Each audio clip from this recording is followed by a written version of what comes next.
Bueno, estamos con Adrián Kanji en este segundo ciclo de Arte por Arte, dedicado a los intelectuales.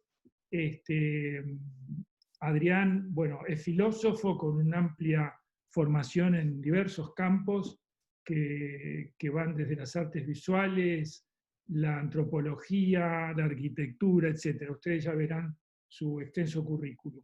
Adrián, muchas gracias por acceder a esta invitación. Estamos muy contentos de poder charlar un breve ratito con vos. Gracias a vos y a la institución para la cual armás todo esto, ¿no? Así que muy gentil por tu invitación. Bueno, yo comentábamos fuera de la grabación que todavía pareciera que persiste en el mundo, en el campo de las artes visuales, incluso en el campo de la fotografía, una especie de dilema o de contrapunto entre los modos de representación, ¿no? Sobre todo en la fotografía, que siempre tiene, o hasta hace poco tiempo siempre tenía por delante un referente, ¿no? Y que tal vez le cuesta mucho más trabajo evitar el referente que en otras disciplinas artísticas. ¿Qué pensás vos? Vos que estás en el campo académico, si lo bajamos al público, incluso al público aficionado, ¿en qué estado estamos? ¿Todavía subsiste ese viejo debate entre los diferentes modos de representación en el arte? Es una buenísima pregunta y para poder cincelar algo sobre esa pregunta necesito por lo menos entrarle por dos lugares distintos. El primero, uno bien conocido por el público sobre todo, y es que cada vez que uno dice representación entra en relación en el dominio del lenguaje de las artes con un nombre preciso, vanguardia. El nombre vanguardia siempre indicó una ruptura respecto de la representación con la representación y con los modos de hacer de la representación. Esto quiere decir que podría hacer una historia de los lenguajes de las artes, desde 1850 a 1950, y hago a propósito esos 100 años de historia, y podría ver ahí dentro cómo se va zanjando el problema respecto de la mímesis, lo que llamamos la semejanza, de aquello que llamamos la naturaleza del modelo, de aquello que llamamos el mundo de la realidad y sus modos de expresión respecto de este. Es decir, por un lado, uno podría decir de manera rápida y sencilla que si uno evoca el nombre vanguardia, evoca un debate respecto del problema de la representación. Pero ese sería tal vez un modo de decir un poco apresurado y demasiado interior al lenguaje de las artes, a su propia historia, como modo de hacer, como modo de expresar, como modo de construir.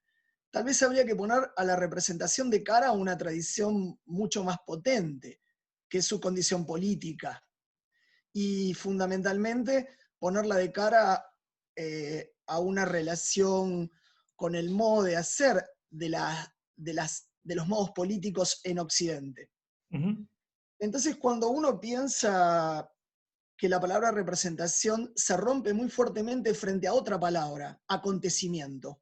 Sí. Acontecimiento como modo de irrupción, acontecimiento como modo de explosión de las condiciones dadas en la repetición de los hábitos, acontecimiento como modo de cambio integral del sentido de los modos de percibir o de los modos de concebir el mundo. Acontecimiento es un nombre que no puede usarse apresuradamente. Los campos de exterminio son un acontecimiento. Claro. El estado de excepción es un acontecimiento. La condición de la tortura y la violencia bajo condiciones de estado de excepción constituyen acontecimientos. Cuando uno nombra esas palabras, bajo ese paraguas acontecimiento, lo simbólico se destroza, lo simbólico se destruye. El campo de la cultura, como decía un gran filósofo alemán, Theodor Adorno, se convierte en una mierda literalmente. Es decir, todo lo que nos cobijaba para poder entender la lógica de lo sensible se destroza desde dentro. Por lo tanto, allí la representación queda de cara a lo irrepresentable. Para que haya representación tiene que haber un acontecimiento, pero hay acontecimientos que aparentemente no son representables. Invertiría este problema de esta manera. En general, cuando uno habla de representación, habla de una totalización en el campo de una cultura dada, en el campo simbólico de una cultura, donde algo puede, y representar quiere decir ahí una tarea repetitiva e intensiva simultáneamente, uno puede iterativamente intensificar algo de lo que existe. En general, la definición más poderosa de representación que existe en la historia del pensamiento es dar cuenta de una semejanza de manera no semejante. El que representa no copia lo que hay, sino que por un dispositivo de construcción perceptivo transforma lo que hay en algo de lo que percibe. Sabemos bien en el campo de la fotografía que encuadrar es seleccionar el mundo, pero también lo es para cualquier actividad intelectual. Exacto. Cuando uno selecciona el mundo de algún modo, no está dando cuenta del modelo tal cual es, sino de un modo de construcción de ese modelo. Por eso heredamos en la historia de Occidente la idea de que la representación es una semejanza no semejante, es decir, que trabaja siempre en algún grado de ruptura con aquello que representa. Pero eso es en el campo simbólico, independientemente de la existencia de lo que llamé un acontecimiento. El acontecimiento es una ruptura mayor, que deja toda la representación, a todo el campo simbólico patas para arriba. Desarmado, incapacitado de hacer, y con una serie de condiciones de decisiones para poder volver a intervenir si fuera posible. Entonces, por ejemplo, cuando uno dice representación, dice siempre una palabra. Es una presencia presentada, la representación, una presencia presentada. Pero esa presencia presentada no es la inmediatez de lo que acontece en el mundo, no es lo que está allí, sino lo que un dispositivo, cualquiera fuera, en el caso de la fotografía, el dispositivo cámara es una historia de la percepción dentro del mismo dispositivo, lo que un dispositivo permite percibir.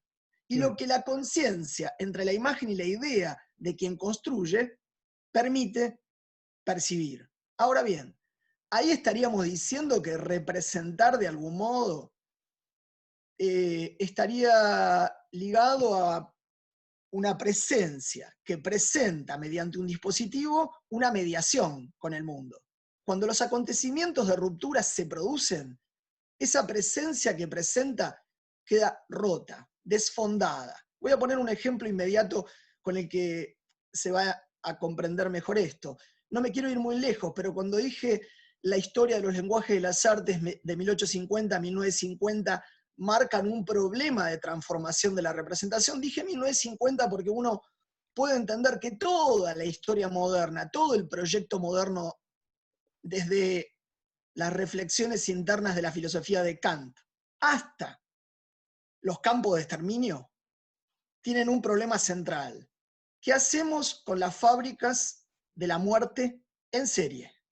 ¿Qué hacemos con la serialización de la muerte como un acontecimiento que de alguna manera pone a la humanidad, al hombre y al mundo de cara a la destrucción simbólica de la semejanza no semejante de su construcción habitual e intensiva? Entonces ahí, para no hablar de los campos de exterminio nacionalsocialistas, que es todo un gran problema en el debate de la representación política, y sobre todo de cara al proyecto moderno, y sobre todo de cara a las vanguardias, preferiría hablar de algo que me erizó la piel en términos personales. Entrar todavía, cuando no era un edificio recuperado por el Estado, a las capuchas de la ESMA. Entré con aquellos que habilitaron ese edificio por primera vez a ser pensado para la recuperación del Estado, donde hizo falta por lo menos dos cosas: pedir perdón en nombre de un Estado, pedir perdón público por lo que allí sucedió, y devolver ese espacio a una comunidad civil para unos usos que recuperaran ese espacio del horror, ese espacio inefable, a la memoria de los argentinos de una manera distinta.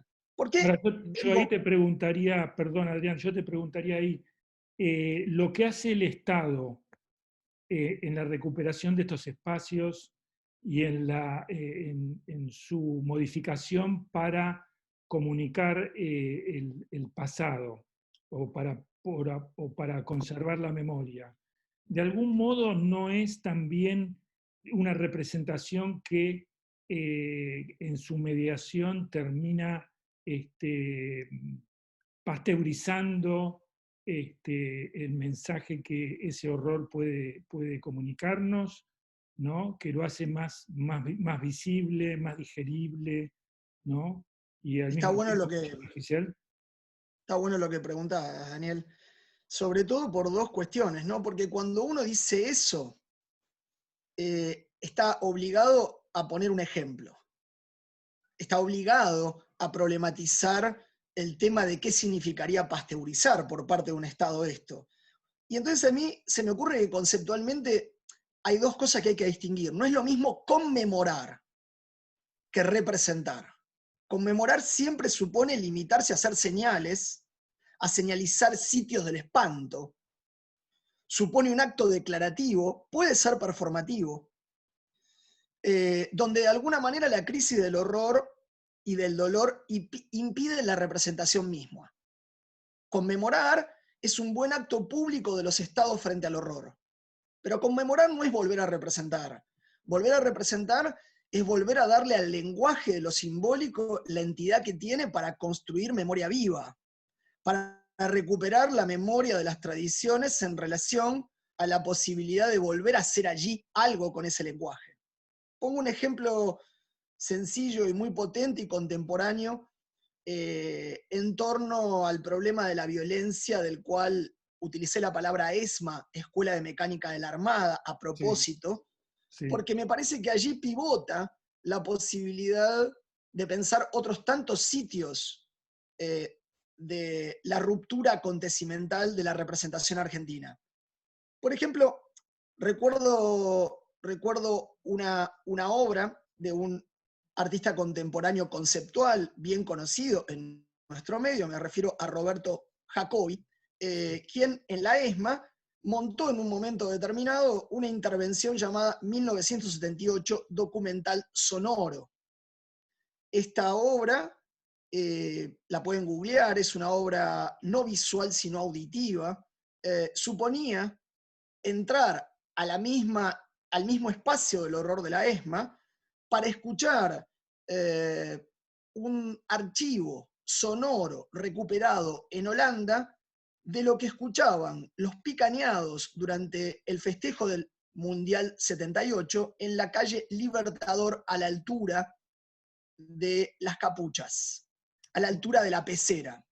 Cuando montó la obra, lo que hizo fue vaciar el espacio de cualquier imagen y fundamentalmente hacer escuchar en ese mismo espacio, para el público que pretendía acceder a algún visible, el soplo de unas voces que festejaban popularmente en la calle haber ganado el Mundial 78.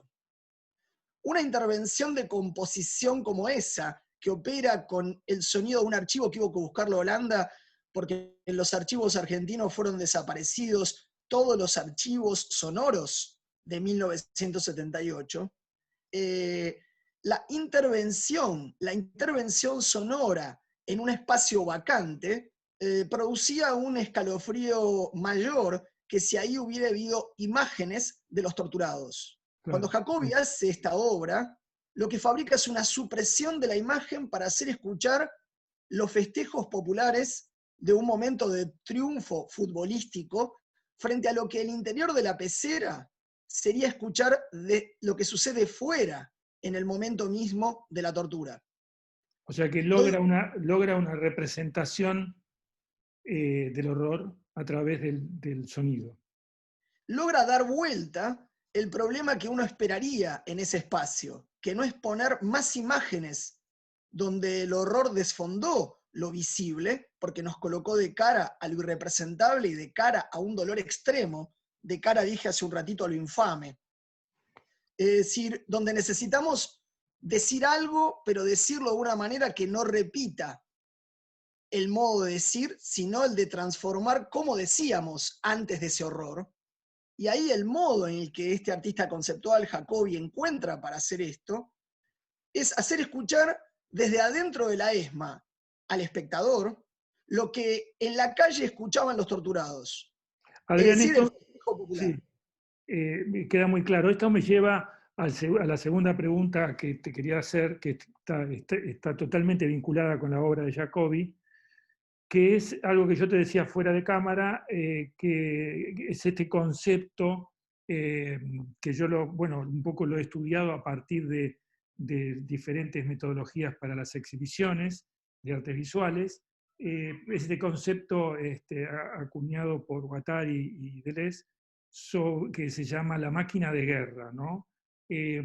Podría decirse, podría yo, digamos, interpretar que una máquina de guerra en el terreno del arte sería enfrentar, ¿no?, la potencia del arte frente al poder del Estado. Se podría decir que esta acción de Jacobi fue poner en acto una máquina de guerra en un Estado capitalista. Es una pregunta muy compleja, porque ahí lo que se juega es Mirá un que tenemos concepto, que ser cortitos.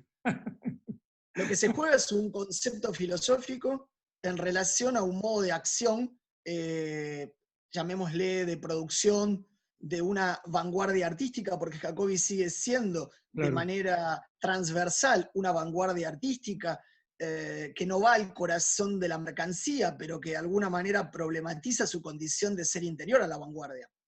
claro.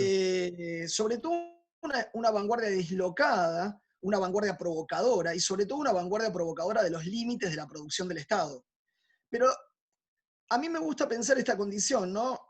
Lo importante es que ningún artista que se precie que pueda hacer una intervención como la de Jacobi mantiene sin una relación tensa con el Estado, pero mantiene una relación de totalización con la existencia de un Estado. Por lo tanto, sabe que ahí el Estado va a generar una ley simbólica que él debe horadar, perforar, atravesar en el campo perceptivo o afectivo para forzar hacer pensar o hacer sentir de otro modo. Sí, Entonces, la idea de máquina de guerra acuñada en ese libro extraordinario, Mil mesetas, capitalismo y esquizofrenia, por Deleuze y Guattari, es un concepto muy complejo de muchas aristas y de muchos modos de intervención. En principio es un concepto casi de naturaleza anarquista, en tanto que se opone a cualquier modo de policía respecto del Estado. Y sabemos desde el Leviatán de Hobbes que decir Estado es decir poder de policía, claro, poder de administración. Y en ese claro. sentido, cuando se acuñó este concepto, el problema fundamental era mostrar qué relaciones heterogéneas los procesos de invención de vida podían tener respecto del poder de policía o el poder de administración de un Estado. Por lo tanto, es un concepto muy potente, no habría que banalizarlo ni bastardearlo, pero básicamente lo que está planteando es que cualquiera que se enuncie bajo ese término está asumiendo que su enemigo fundamental en el campo simbólico es la policía o la administración orgánica o armónica de las jerarquías dadas por un Estado. Y en ese sentido está planteando un modo de corrosión de sus límites, un modo de transformación de sus fronteras. Con lo cual no quiere decir que la máquina de guerra sea posible sin Estado. Con esto quiero decir que hay máquina de guerra porque hay Estado, y hay Ujú. máquina de guerra en todo caso como concepto, en la medida en que quien piensa desde ese lugar está llamado a abrir la percepción y el afecto ahí donde está coagulada, jerarquizada, cerrada, de manera conmemorativa para dar por fin con una historia. El Estado tiende a ser monumentos de las historias vivas. Qué bueno. Pero para concluir, Adrián, te pido disculpas porque, bueno, es una conversación súper interesante, pero se supone que estas charlas suben a Instagram, donde la gente pasa de largo. Yo te preguntaría, por último, si, dada esta aclaración que vos hacés sobre el concepto de máquina de guerra, si vos considerás que en el arte argentino hay máquinas de guerra funcionando o simplemente hemos estado durmiendo una siesta enorme desde los años 70 hasta ahora? Es una formidable pregunta y nuevamente creo dos cosas fundamentales hoy, ¿no? Hoy estamos en el fin del mundo, en el año de la pandemia, es decir, frente a un acontecimiento que puso a la institución del arte patas para arriba también. Claro. Sobre todo en su condición de ser llamada a consagrar a los nombres que pertenecen al interior de una práctica, al interior de un modo de hacer. Yo creo que lo más poderoso de los lenguajes de las artes es cuando estos mantienen una relación con aquello que no es considerado arte. Y los Wow. más poderosos colectivos o grupos de intervención política de nuestro presente son aquellos que han colocado su condición del hacer de cara a los problemas sociales y políticos, problemas de género, problemas de clase, problemas de etnia, problemas de raza, problemas de memoria en relación a sus modos de hacer.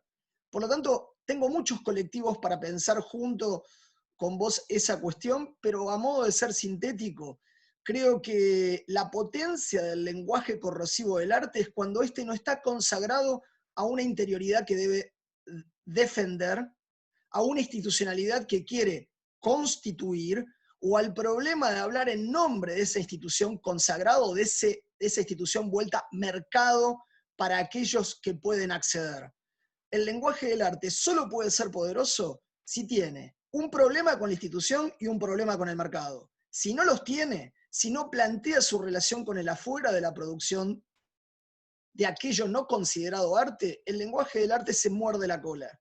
Y al morderse la cola lo que crea es progresivamente una larga siesta en el campo de citaciones infinitas a modos de hacer, a bibliotecas y a lo que podríamos llamar procesos egoestéticos, narcisismos por doquier, que pasan hablando de modos del artista, cuando el artista está llamado a ser un crítico cultural, radical, de su propio modo de hacer y de su propio modo de decir. Si eso en las sociedades presentes de nuestra sobremodernidad no es considerado, el arte establece como nombre su propia sentencia de muerte. Wow. Su única condición para poder reaccionar a esto es abrirse al campo colectivo, abrirse a las memorias populares, abrirse a la necesidad del hambre que corroe los espacios sociales, a las memorias dañadas y heridas de nuestra experiencia vital, a la condición de lo que de alguna manera podríamos llamar los cuerpos y sus memorias de la herida. Si esto no lo hace, el arte está condenado a reproducirse a sí mismo en una iteración al infinito. ¿Y te parece que, por último, te parece que desde esos espacios de construcción alternativos que se vienen forjando hace años, hablemos de los feminismos, hablemos de las luchas sociales de los grupos que desarrollan tareas de apoyo en los sectores más vulnerables, en la politización de esos grupos, etcétera? ¿Te parece que ese hacer colectivo y cuestionador tiene un lugar para, de algún modo, como diría Ticio Escobar, profanar las instituciones, o tiene que mantenerse al margen? Es todo un problema, esa pregunta que haces es todo un problema en torno a este bloque llamado modernidad capitalista colonial. Nosotros estamos dentro de una modernidad capitalista colonial donde nuestro propio inconsciente, nuestros modos de hacer óptico, sensorial, perceptivo, está colonizado. Y por lo Claro. tanto, poder entrar en juego con la capacidad de ruptura supone que el arte tiene que deshacer institución, no solamente hacerla. El problema es que la política está llamada a ser institución y el arte a deshacerla. Y ahí hay una tensión irreductible entre hacer una institución, hacer una política de la institución, construir una memoria de las instituciones, y del otro lado, el carácter corrosivo que está llamado a deshacer, a problematizar, a cuestionar las fronteras, sobre todo las fronteras en el que un museo no puede ser portador de mercancía y no puede ser el único lugar en el que esperemos que el arte intervenga. Es decir, cuando nosotros pensamos que el arte se mueve entre museos y galerías, es como pensar que ha perdido su fuerza salvaje para entrar en relación con los verdaderos problemas sensoriales que no pasan solo en un sujeto de la construcción, sino en los colectivos de enunciación a los que pertenecemos y en las formas colectivas del deseo de las que formamos parte. Es decir, no hay manera en que un artista individual pueda transformar una escena si no forma parte de las heridas, rupturas y transformaciones que lo llevan a deshacer instituciones, que lo llevan a problematizar el mercado. Ahora es cierto que hay pocos artistas que han logrado sobrevivir en estos últimos 50 años de historia por fuera de los mercados. Los hay, existen y tienen obra. Sí, Claro. tienen toda esa, y algunos tienen obra consistente, pero es cierto que son cooptados por figuras muy peligrosas, curadores, generadores, directrices de mercados, productores de instituciones que se ocupan de eso, de buscar, por ejemplo, las anomalías o las marginalidades. La Claro, paradoja fundamental del artista es navegar en ese lugar. tremendo, tremendo. Bueno, como diagnóstico, no sé si es si uno tiene que ser optimista o pesimista. me quedo pensando. Me parece que es una provocación el pensar que el artista puede venir desde adentro de una institución. Es como si uno quisiera encontrar un grado de libertad desde el interior de una familia. Es decir, Claro, uno lo puede encontrar si se pone en relación con el afuera. Y el claro. afuera o el no arte es lo que potencia una y otra vez el modo de hacer específico de un lenguaje. En la Ahora, fotografía esto es clarísimo. pareciera que esos artistas florecieron más en los años 60, 70 que en la actualidad, ¿no? Es verdad, me gustaría poner un ejemplo para no demorarte, Dale. pero un gran amigo en el campo de la fotografía, como es Res, me refiero a Raúl Stolkiner, un gran fotógrafo contemporáneo, él no hace otra cosa que pensar todo el tiempo el poder que podría tener una institución como Agra en el modo de producción de un tipo de memoria, de archivo de la fotografía argentina para pensar permanentemente su propia obra. Y entonces uno podría decir, es que en Agra no hay arte, en Agra hay una reserva potencial de lenguajes enormes, Claro. donde fundamentalmente la fotografía es un golpe a la memoria herida. Ahora, Pero, ¿qué puede hacer? no, Perdón. no, pero digo, qué posibilidades habría? Porque yo esta conversación la tuve con Res y entonces me acuerdo que Res dijo, bueno, tal vez la fotografía de Pepe Mateos de la muerte de Costecchi y Santillán tendría que estar en el Museo de Bellas Artes, sin embargo, nunca va a estar en el Museo de Bellas Artes. Es una buena definición de Res. Yo también creo que esa fotografía debería estar en el Museo de Bellas Artes, pero me parece que es mucho más potente en la memoria viva y popular de las manifestaciones. Y es mucho más potente en las Sin duda, acciones en las que esa fotografía es evocada en la base del Puente Pueyrredón. sin Cada vez duda. que una manifestación va a subir al Puente Pueyrredón y evoca esa fotografía, Sin hay duda. una acción colectiva, simbólica y social que recupera una memoria viva. Y eso es En ese sentido, potencia, y el museo, en realidad, el museo sería la muerte, ¿no? En un punto. sería una forma consagratoria en una tumba extraordinaria para una clase social consagrada y para un público ilustrado. Y yo pertenezco a ese público ilustrado y sin embargo no me convence que la ilustración sea el único modo de producción de lo sensible.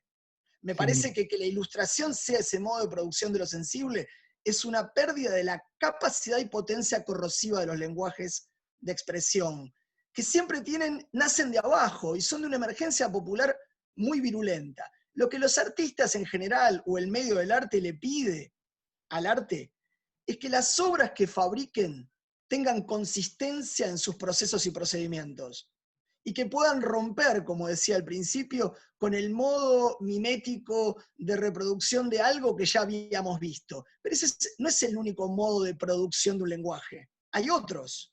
Hay lenguajes que son reservas de la memoria popular. La fotografía que mencionamos de Costecchi y Santillán es eso. Es una Claro. memoria popular viva que de alguna manera tiene un carácter performativo y declarativo cuando es evocada. Con lo Claro. cual, ya no me pondría a pensar cuál es la óptica, cuál es el grado de transformación que esa fotografía tiene para la lente, para la historia del dispositivo fotoestético. Lo que pensaría es qué carácter simbólico político guarda en una democracia que de entrada es la reserva que debe cobijar a todos y todas.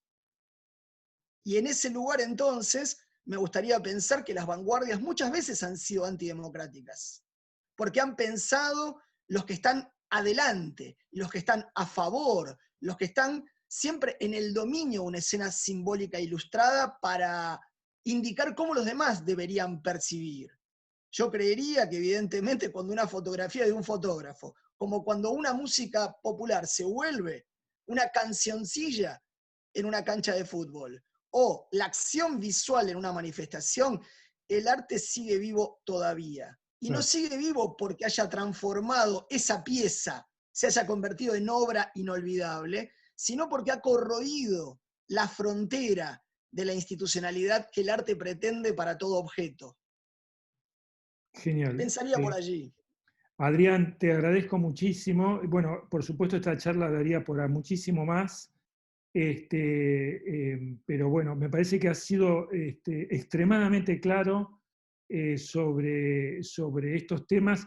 Has tenido además la virtud de poder de dar toda la vuelta, ¿no? Desde el inicio de la pregunta y culminamos nuevamente en el principio. La verdad estoy muy agradecido, me parece que esta charla va a ser de gran interés para nuestra audiencia y me despido de vos, voy a dejar de grabar y seguimos brevemente fuera de la grabación. Bueno, muchísimas gracias y hasta pronto. Muchísimas gracias a vos y a los que escuchen esto. Muchas gracias.